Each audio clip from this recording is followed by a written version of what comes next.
I love you all with all my heart, with all my might. My videos are about love, creation, infinity, eternity, because we're infinite love, we're infinite energy, we're infinite creation, we're eternity, we're infinite eternity. This is what we are. It's just beautiful. Why? Because of the human heartbeat. This is why. The human heartbeat comes from the heart, and the heart is our biological creator. Without the human heart, we wouldn't exist. Without the human heartbeat, there would be no human life. Simple as that. It's the delivery mechanism of creation at the biological scale, the human heartbeat. So it's a pulse of life, it's a pulse of creation. Why? Because it generates an electromagnetic field. And this is a light spherical being surrounding the human body that powers the brain so we can be conscious, self-aware, sentient. We can have emotions and feelings, be hyper intelligent as we are, and live the lives that we live. Beautiful lives. So what does that make us? If the heartbeat that comes from the heart gives us life by generating the electromagnetic field, it's the same place where we love with our hearts. What does that tell us? Nature is very poetic. It's telling us in the simplest of ways, discovering this wonderful truth, subjective reality, that we live to love. You see, our primordial instinct to live, to exist, is the human heartbeat. And it happens at the heart. And we love with our heart. So it's the same place. So we live to love. You see, we exist, so we love. Making us a benevolent species, a heart-based species, a love-based species, a heartful species, a light spherical being. And let's just, then again, if in case we miss that beautiful sign that nature is telling us, hey, look at this. You have a heartbeat, so you love, because it happens at the same place. Then it gives us another one, which is, okay, I'm going to give you a stronger sign, a stronger signal. It's a biological signal, and it's called reproduction, which is another instinct. You see, it's all about instincts. So, and what's that? Well, we make love, so we reproduce, we have children. We make children, we create life. You see, we're creators, we create life by making love. And what's our instinct? Well, we love our children. We love our children. It's our instinct. We love our creation. And then we raise them so the life cycles continues. Because life is creation and creation is energy. Why? Because we're energy. We're electromagnetic field. It's energy. It's polarized energy. Spherical energy. It's electromagnetism. It's electricity. It powers the human body, which is biochemically speaking electrical. It's a very sophisticated organism. We are. Incredible. So then again, think about it. We're not only here to reproduce. We live to love. It's our instinct, but we love to live. Because we all want to have a purposeful life, a purposeful journey, a meaningful, fulfilling life. Why? Because it feels good and we want to feel good. It's our instinct to love, so because we exist. So, and we're not only creating biologically speaking through reproduction, we also create with our minds, with our hands. Right? We love our creations. Like, we are creators. We've been doing it for thousands of years. We're builders, we're producers, we're designers. We do all sorts of things. We're incredible. That's what we do. And the creator always loves his creation, her creation, them creation. We always love our creations. Always. Because we put in the love behind our actions, backing our actions with love. If you're a writer, people will read it and resonate with it with their hearts, and you're contributing to our society, and people would agree. If you're a singer, your music, opens people's hearts, and people feel the emotions because we resonate with love. And like that, everything that is beautiful is created with the heart, because that's what we do. And then we also love ourselves. It's our instinct to love ourselves, so we can have the empathy to love things that we create and love things that others create, and to love others, because this is our instinct. See, we live to love and we love to live. This is who we are. And this is a special moment here on Earth because of that very notion. Because we have transitioned from this highly unaware, unconscious species that didn't know who we were, our origins, our genesis. We didn't know that we were light spherical beings.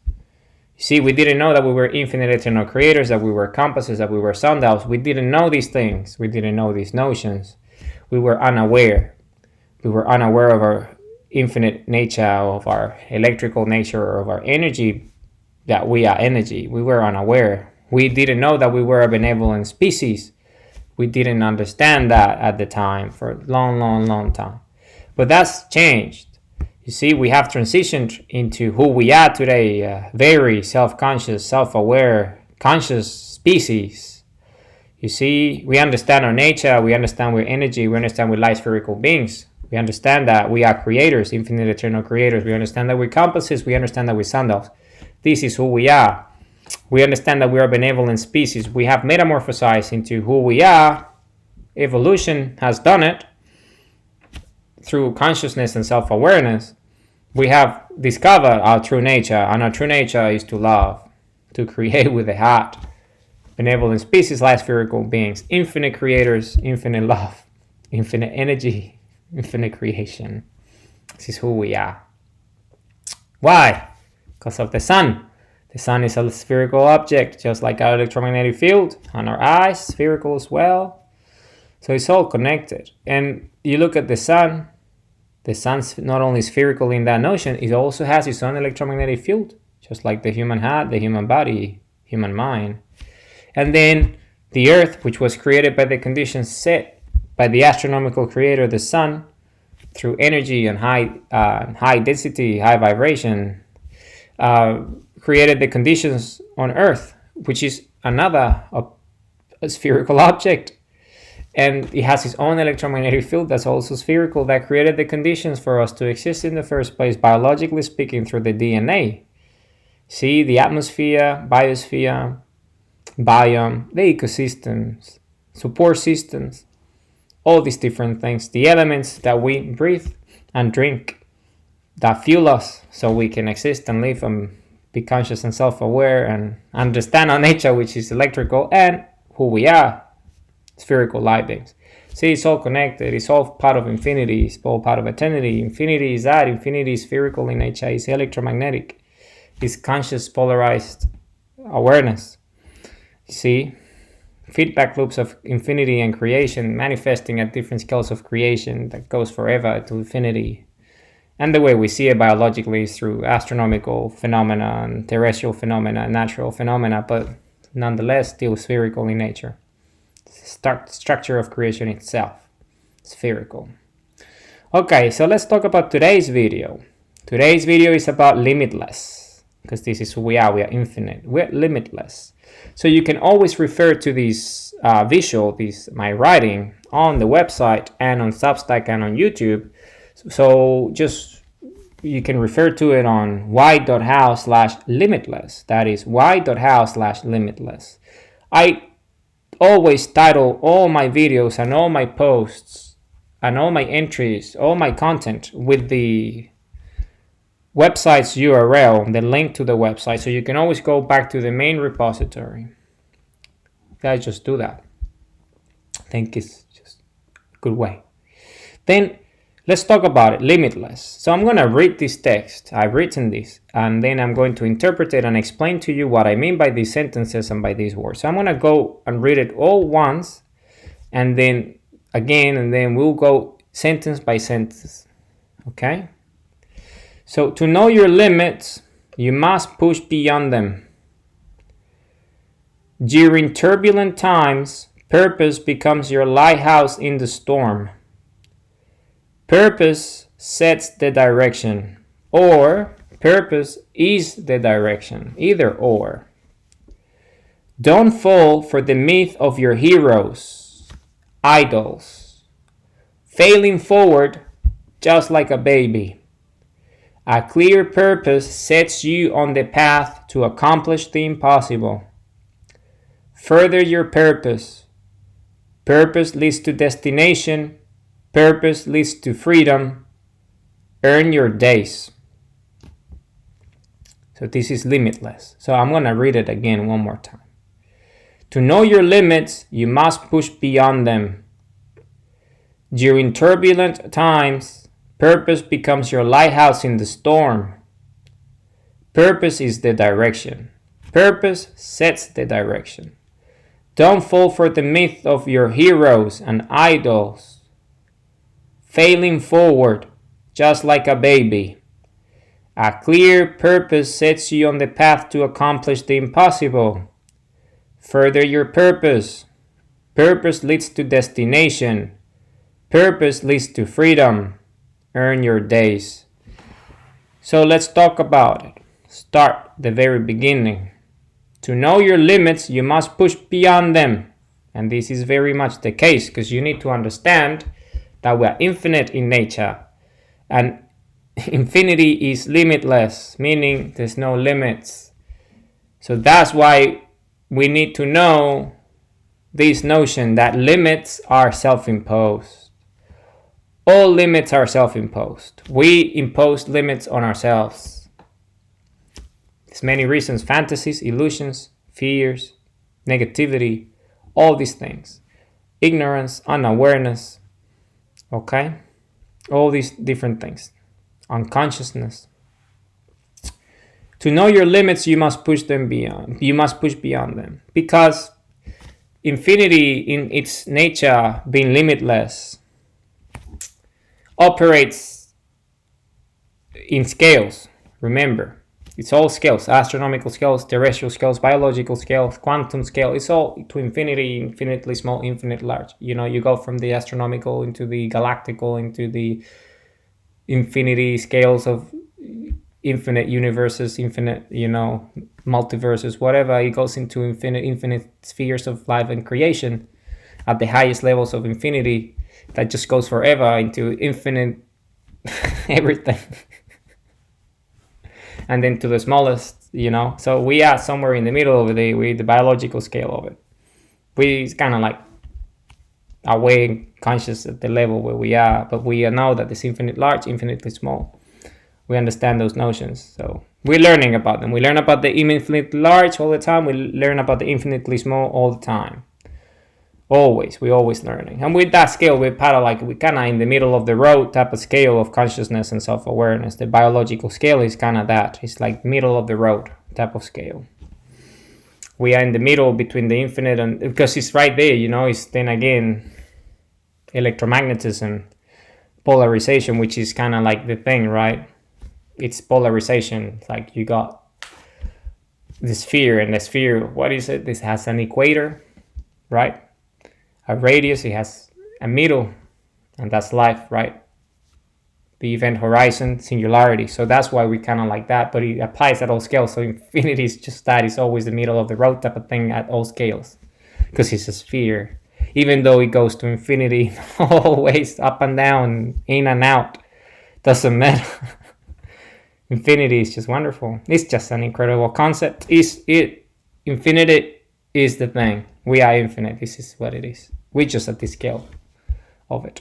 So then again, because infinity operates as scales, then from our experience, scales feel like limits, thresholds, critical masses that we reach. So we reach thresholds, we reach scales, we reach limits in a way, scales of density, scales of vibration, of frequency, scales of existence, scales of reality, and then we push through those boundaries and enter a new scale of reality, of existence, of creation, of eternity, of infinity. So that's why limits feel real on these boundaries, because of that very notion, because of scale. If you think at a physics level, you see everything has an electromagnetic field.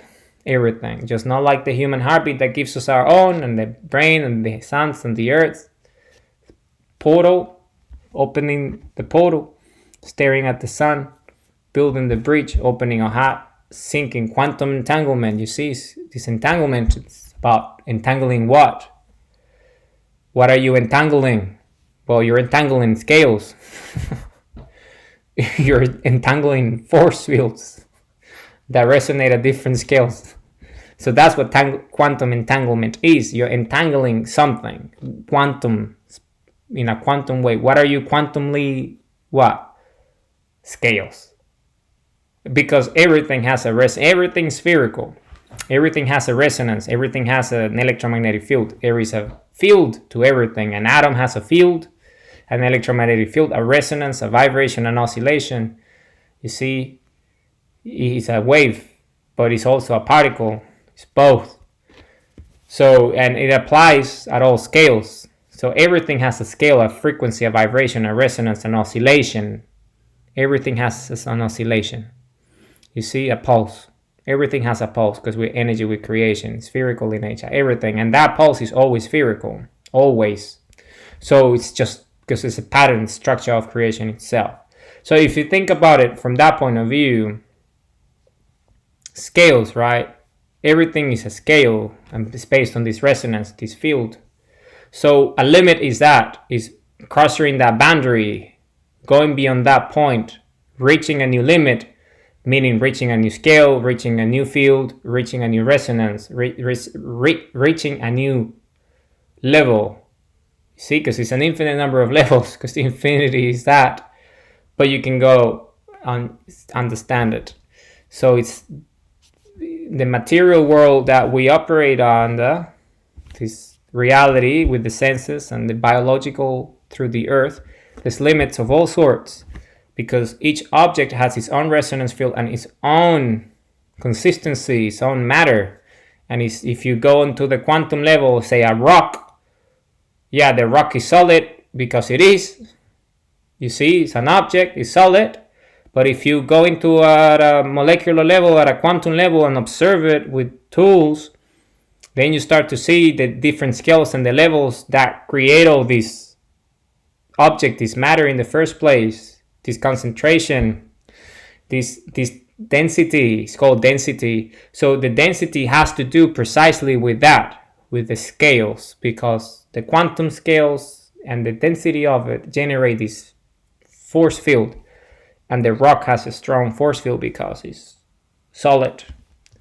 It has a lot of electromagnetic energy in terms of the atoms that form it, the elements, that's hard and solid because it's a lot of resonance, it's a lot of vibration, it's a lot of, high energy, densified. It's just all together, solidifies its matter. And then obviously us as selves, we are also like that. And everything is like that. There's density and limits to things because of the scales at which vibrates and the frequency at which it operates, because of the oscillation and the resonance of its nature, meaning it's what makes it, its composition. So that's the way it is. So limits is that they are there, but that doesn't mean that that's it. Infinite number of scales, infinite number of limits, and infinity is that, is limitless. It's just scales. So to know your limits, because we all have these densities, all these scales, or even our thoughts, they're electrical, so they have an electromagnetic field themselves. They have a density. They have it has its own limit, which is the thought itself, the frequency of it, which it vibrates and resonates. If it's negative, it's a low vibration. If it's positive, it's a high vibration. It's just the way it is. So it's that. Everything has a limit because of physics. It's spherical in nature. Everything it's just creation itself. But so to give you the meaning of, so you understand that infinity is limitless, is because it's scale. So you reach a new scale, meaning you reach a new limit. Right? Because it's infinite, it's limitless. But at this biological scale, we see a lot of limits everywhere because we're middle of the road type of situation, biologically speaking, between us infinitely large and infinitely small. The quantum world and the astronomical world, we're right in the way, right in the middle, right there. Infinitely large, infinitely small. So we're right there, but we're conscious and self-aware and we understand it. So then again, to know your limits, you must push beyond them. So then again, pushing is an effort, you see? Motion, we are pushing. The force field, our force field is pushing beyond the limits because we're infinite energy. You see, the heartbeat, resonance itself is that. So how do we push through our limits? If it's mind, fantasies, illusions, within our control, it's self-imposed through fear and all these low vibrations, unawareness, unconsciousness. So we become aware, we become self-conscious, we love ourselves, and we push through those limits. These low vibrations, these low energies, these low frequencies, we push through them and we enter new states, higher states of vibration. So we push beyond those limits. If it's thoughts, if it's emotions, if it's feelings, if it's fear. It's about the mind. Remember, the mind, the brain perceives reality through our senses. So we need to understand that what we see is what we perceive. But because we're infinite in nature, there's an infinite number of things that we can perceive. So in order for us to reach higher levels from those that we see, we need to push through those limits. And the way we push through those limits is with our actions, our mind. You see, sundial. Sun is beaming at the moment. It's beautiful. So you stare at the sun. We open our heart, open our mind, open our eyes. Get in sync is quantum entanglement. You see, our resonance field and the resonance field of the sun as one. Quantum entanglement gets paired, peer-to-peer, sending, receiving information, supercharging our brains, supercharging our hearts. So when we do these, then we start to get the ideas in our mind that are required to push through those limits, push through those boundaries. And we do that through purposeful daily action. And purposeful daily action, then again, comes from existence itself at this level of, at this scale, biological scale, which is the human heartbeat, the resonance of the human heartbeat. So our field of creation allows us to understand that we love. So it's love. You see, it's love. We love ourselves. We learn about ourselves. We understand our limits, and then we push beyond them, quite literally, in and out. Inside, we know ourselves, so we push beyond our limits, keep on expanding inwardly, infinitely, into infinity inside, because we're infinite in nature. We go into our mind, it's infinite. Our DNA is infinite. Everything is infinite about us, everything. So we go inside, keep on going, drilling in. We go inside, new level, new reachment, new reach.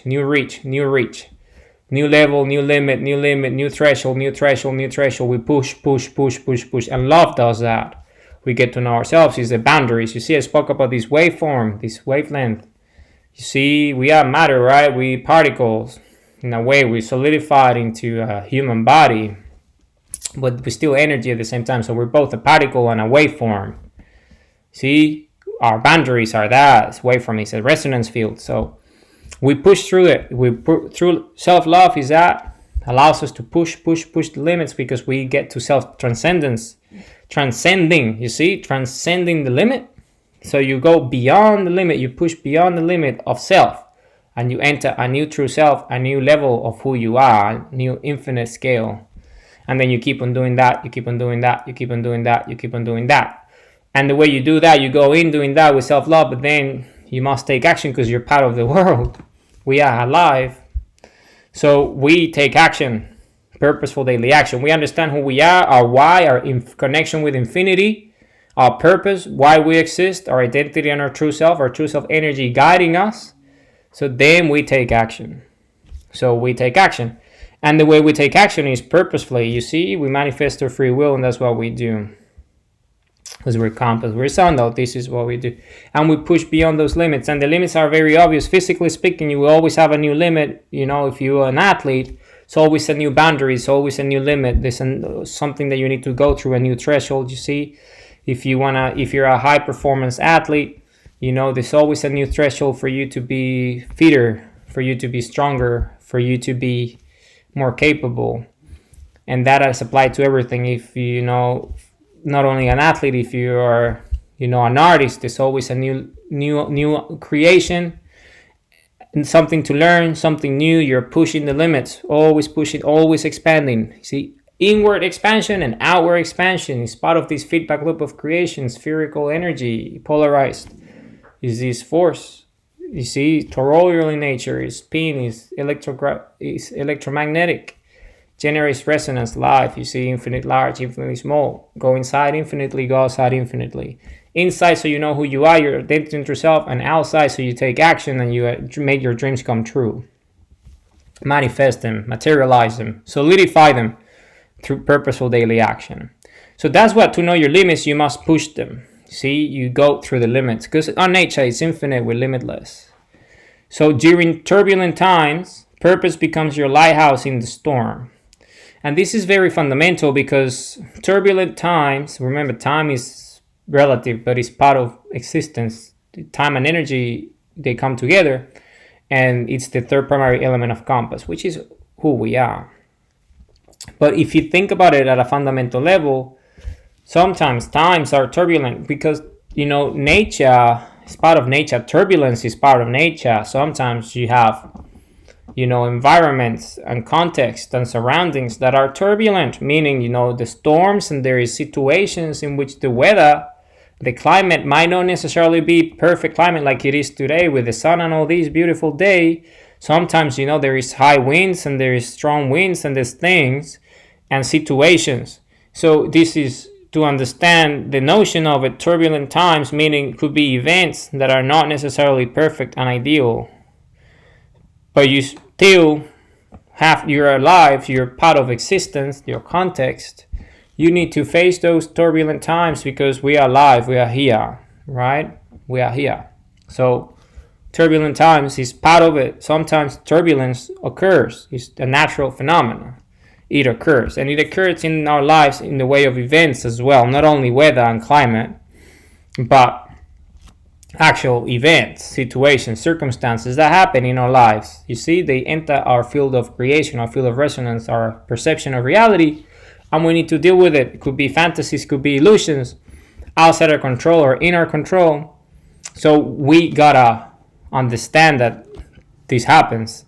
So, because then again, objective reality, we cannot believe that there's not such a thing as there's no bad times, no bad days, no turbulent times. Those things happen. It's part of nature. So when that happens, all these fantasies and these illusions, you see, all this turbulence outside your control, sometimes in your control. When that happens during turbulent times, purpose becomes your lighthouse in the storm.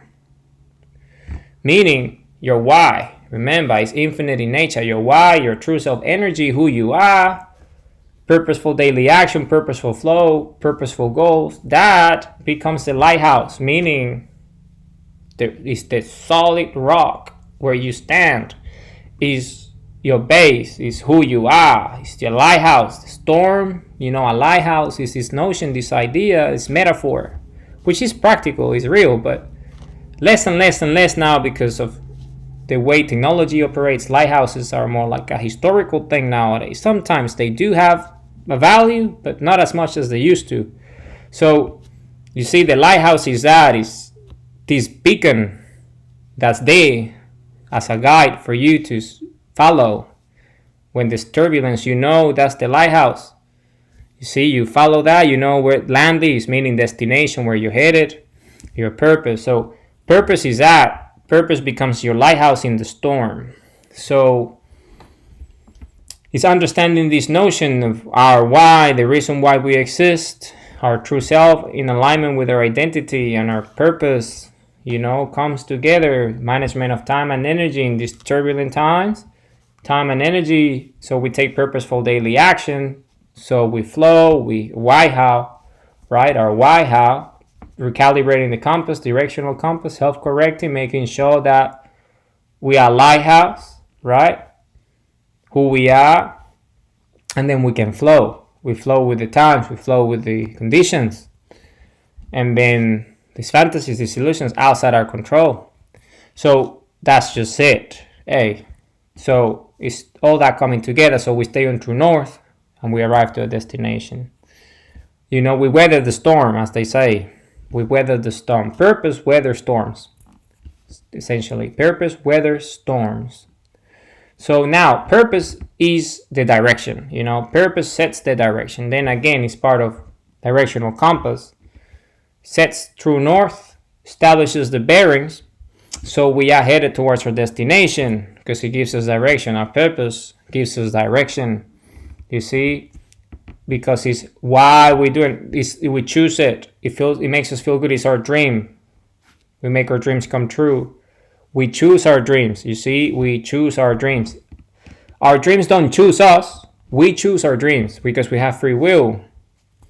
You see, we interact, we think, we go inside, we push the limits and say, is this what I really want to do? Is this the thing? Or is there something else that I think is best for me?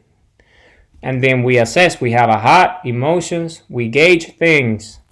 And that's how we make decisions with our hearts, right? With, oh, this is actually the way for me. I really love this. This is wonderful. I'm going to keep on going. So it sets the direction. You see, I love what I'm doing. I'm flowing with it. Taking the right actions every day. I'm on true north. I'm going to get to my destination. My direction is clear. So, and then this idea, when we talk about limits, about, don't fall for the myth of your heroes or idols, or heroes, idols, or heroes and idols. This is very important because we all human after all. You see, we all human, and each human has their own identity and true self. We all compasses and we're sundials. Yeah, and we all relate with each other. But sometimes, then again, because of fantasies and illusions, outside our control and under our control, we create myths in our mind. A myth is a fantasy, see, based on an illusion. By a medium's media. You see, a hero, an idol is a medium. They're mediums. You see, they have message and the messengers. You see, it's information coming your way. Your perception, your senses are picking that up, and then you start to form ideas and notions that might not necessarily be the right ones. So, because then again, each to their own, each person has a life. You have your own, you are your own hero. You are your own idol. You're your compass, you're your sundial. You have your own journey, your own destination. So each to their own. Yeah, you respect each other, we love each other, but we all examples, we all leaders, we all defenders. But sometimes we cannot rely too much on others because each has their own path. We gotta consider the full picture, everyone, not only get idealization, idolized, meaning you get obsessed or you get too focused on, you follow someone too much, too close, or a hero, like too much. That person represents too much in your life. You see, it's too much. Too much is it's not balanced. So it's a myth. You see, you're forming these ideas based on other people. It's important to use other humans as examples. Heroes they have a value, an archetype. They represent important notions.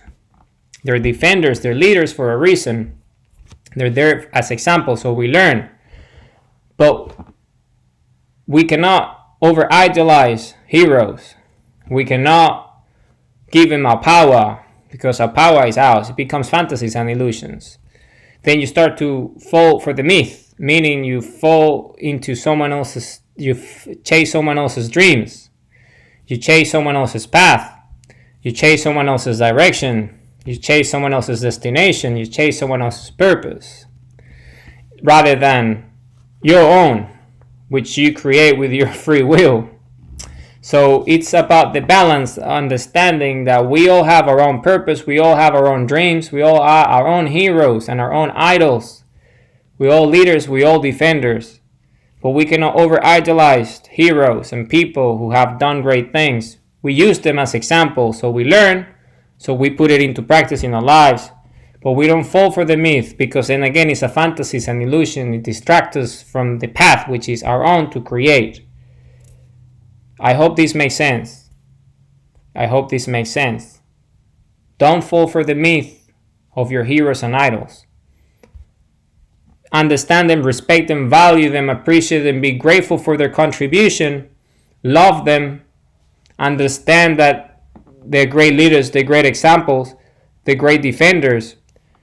But there's limits in that way. You cannot, if you go limitless with that, then that means you lost your purpose, because then your purpose becomes idealization of heroes and things like that. It's a myth, so you become mythological.